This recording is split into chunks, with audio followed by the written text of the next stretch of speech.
we knew each other, and now the baby is collateral and ransom. And if I don't fulfill my daughter's terms, the baby's withheld from me. Welcome to the Sally Harris Show, where moms of estranged adult children discover faith, healing, and the courage to rise again. And today I have a mom from Missouri who is going to be sharing with us a little bit about her story with her daughter. Her daughter is 37 years old, and she's got quite the story. And some of this also involves her young grandchild, which is a big pain point for a lot of you listening. And for this mom today, she's going to be able to share that with us. So welcome to the show. Thank you, Sally. I'm going to just kind of set the scene here for everyone with some things that you shared with me before the estrangement. What did your relationship look like with your daughter? And, what kind of values or boundaries? Because I know the lack of boundaries was an issue here. Prior to the issues, what did that relationship look like? It looked like her getting my help and support in her reestablishing herself in the workforce and, just getting her life together so she could get a job and support her grandchild. And so it was my intention to just support her in that. And that was the deal that we made, that she in exchange for my help financially and providing temporary housing, that she would enter into treatment. She'd work a 12-step program. She'd go to church and get her life together so she could live a life that she'd be proud to raise her daughter in. Okay. And so what happened here is the turn is when your boundaries that you set for obvious reasons after what you just shared, there was some addiction, correct? Yes, So you set some boundaries and the boundaries were totally rejected. And so correct. you had to make a hard decision for yourself and your family. So you had said that the estrangement began when these boundaries and standards that you asked for, which was respect and things you had just mentioned, getting Yep. help, doing the 12-step program, hopefully going to church. But all of this was rejected by her, correct? Yeah, so she just started finding excuses why it got diluted and diluted till none of it was happening. Okay.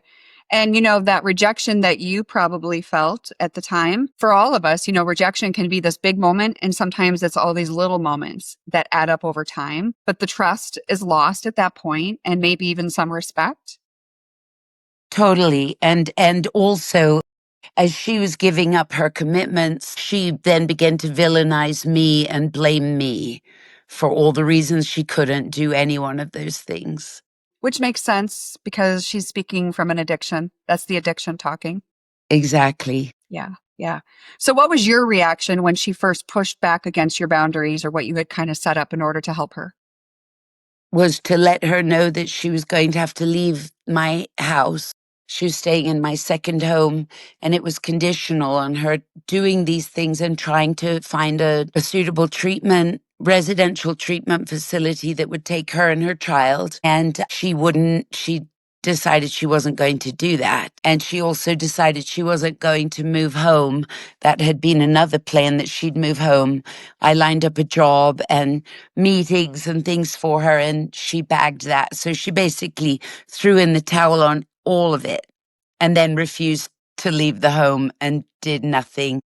So that leads us to where you are now. The struggle that you're dealing with in the current moment is she's living in your second home. She refuses to leave. So you have to go through an eviction process. Is that right? That's correct. And that must be so difficult for you on many levels. It's so difficult on so many levels. And I also recognize that if I enable her to stay stuck, it's like I become part of or even a bigger part of the problem. So it's very painful because she thinks I'm cruel and hates me and is running a smear campaign on me to everyone. And she needs help. She does. She Yeah, does. And I just want to say here, I just want to insert that I am so proud of you because what you're doing is not easy. I know. But Thank you. I know that it's the best step for her to get the help she needs because enabling just prolongs the inevitable. Exactly. And I've gleaned that from being involved with your work. So thank you. Absolutely. The biggest pain here, though, like you mentioned, is your granddaughter, who is about 10 months old, correct? Yeah. And that's the worst. Yeah. Whole nother layer. And it's kind of a sense of betrayal. You know, you wanted to believe in your daughter. You wanted to believe that she said she would do what she said she would do. We all want that. We all want to believe. So how would you describe like the pain that you're going through when it comes to your granddaughter? Because there's a lot of moms listening that have grandchildren at various ages, that some they've been a part of their life for a while and then it was pulled. Some have never met them. So describe that. Well, bond that I established with the baby for the first few months of her life. And then, going into sixth and seventh month, a relationship was established and the baby, we knew each other. And now the baby is collateral and ransom.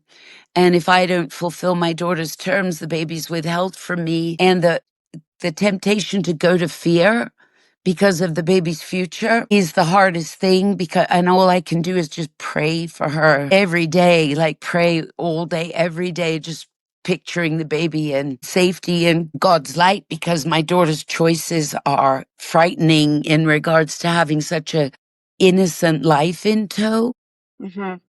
It's even harder than not being able to see her is my concern for the future. And it just makes me have to turn to God over and over again, because I'm powerless to do anything other than that. Right.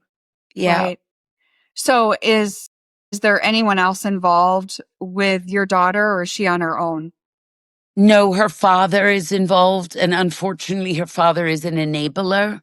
So he is complicit with her in trying to manipulate me by saying, let her stay in the house and we'll let you see your grandchild, and we'll take care of the house. And then when I say no and I stick to my boundaries, it's like, well, then we're not going to talk to you. We're going to let the pipes freeze. It's like, it's a horrible situation. And the other family members, a couple of whom are fairly healthy, they don't really want to get involved. So it's just her and her father for the most part. And the father of the baby has actually reported my daughter to Child Protective Services, but she passed the drug test. And so they've left her alone. But, other people have tried to help, but they're very concerned because she admitted having had a relapse after the baby was born.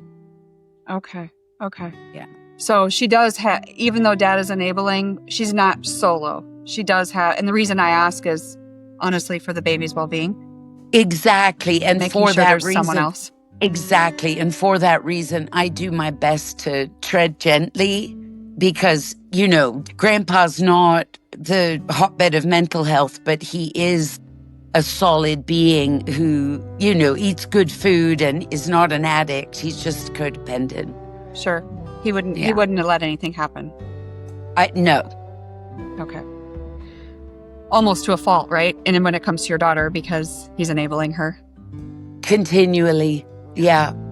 So how have you, this addiction, whatever it is with her, how long has the addiction been going on? Well, it started when she was 14, but then at 16, 17 years old, I worked with her with some really deeply spiritual work that put her straight for about, I'm going to say 15 years. And she was good for 15 years until she met someone who sucked her right back into it, and that's the baby's father. But it did emerge early in her life. And, she smoked pot at 13 and told me and said, there's nothing you can do to stop me. And unfortunately, she was hell-bent for leather and managed to get herself in enough trouble as a teenager that she actually convinced the state that I was an unfit mother and got put into as a ward of the state, and then had to make her way out of the system to come back to me. And at the time that she came back to me, she made good. She got a degree from university, 2 years of pre-law. And then as soon as the addiction got her again, then I lost her again. She'll be back. Yes, I believe she will be back. She will.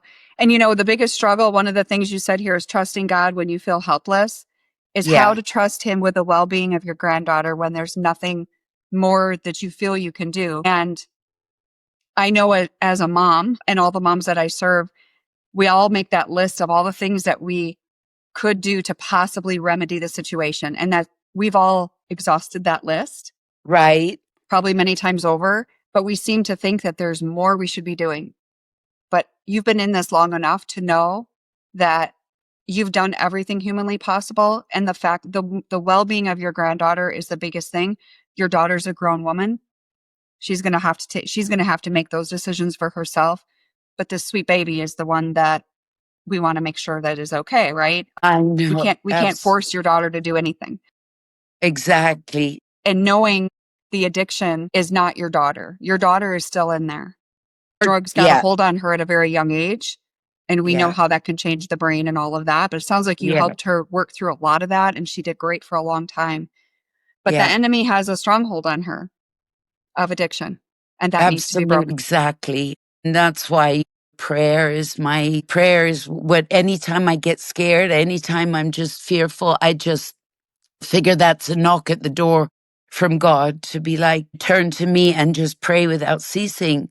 Because the only other thing I could do would be to go for custody. And she has to be way worse than she is for me to ever get custody. And I don't know if that would serve the baby best anyway. I think the best thing is to put all my eggs in God's basket for both of their protection and well-being and to just claim it, Yeah. you know. Yeah. Yeah.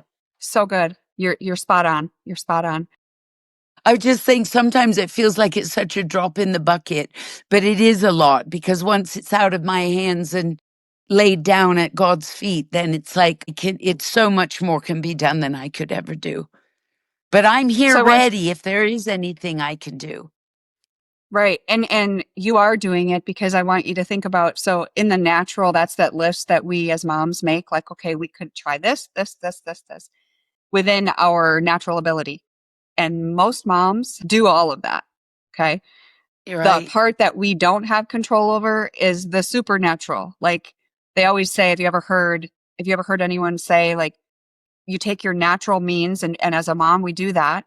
And then you let God put the super on your natural. And That, that's where the change happens. yeah, I love that. I'm ready for God to put this super on my natural. There you go. There you Yeah. go.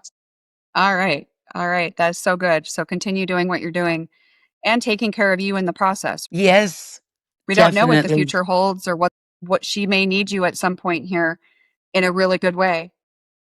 Right. And I just picture it as though it's already done. So good. I visualize us all happy and back together and as though it's really happening right now. Yeah. Yeah. Yeah, I try to keep my sights on that. I love that. I love that because that's what God wants us to do. That's belief and faith, Yeah. right? We Well, have to I'm believe digging what we're praying deep. for. I'm digging deep. So I can see that. I can see that. Yeah. So to close out here, if you could tell your daughter something, what would it be? It would be that God is the way and the only way. And when it gets confusing and you feel ashamed and you feel like there's no way out, just cast your cares on him and know that he can do abundantly above and beyond all we can ask or think. And he will pull you through this if you just take the time to listen to him and not the stories in your own head, because this isn't the real you. And the real you is perfect and wonderful and will be redeemed, and your baby will be fine, and I will be here. Mm, I love it. Amen to Thank all you. that. That's Yeah. beautiful. Beautiful, Thank beautiful. you. That's exactly, your daughter needs to know that. All of our kids need to know that they're not the sum of their mistakes. We've all made mistakes. We've all had strongholds. A lot of us have had addiction. I mean, I had my share. Yeah. And you are not that person. That's not you. It's this It's the addiction that addictions. looms over you and literally, and not as an excuse, but it controls, depending especially what you're addicted to, Yeah, controls so much of your action. well, it's like a disease. It is a disease. It's like it's a malaise that only God can be the medicine for. And so, to be delivered from evil. Yeah. It's like our prayer. And I just pray that it's like no weapon formed against her will prosper. Absolutely. Right? Absolutely. Yeah. Well, my addiction, my story of healing was a total supernatural moment. And I pray that for your daughter too. I never Thank attended a meeting. you. I never did anything.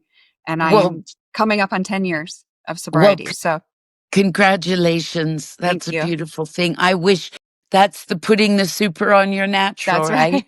right. That's hitting your knees moment, knowing, you know what, I checked all the boxes and I tried, and I can't do it.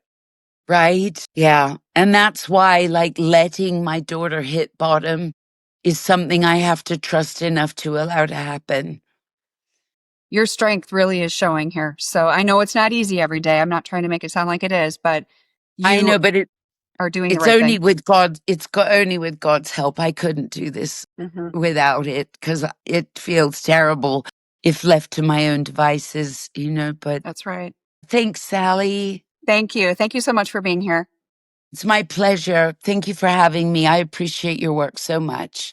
Thank you. And, this mom shared courage and honesty and vulnerability and all of the emotions. And I hope that for those of you moms listening, if your child is in addiction or maybe you are, it's not too late. It's never too late. Let God put that super on your natural. That is something that rings true in my head all the time. I think about it in every case that I see because He's the only one that can make these changes. We can only do so much on our own.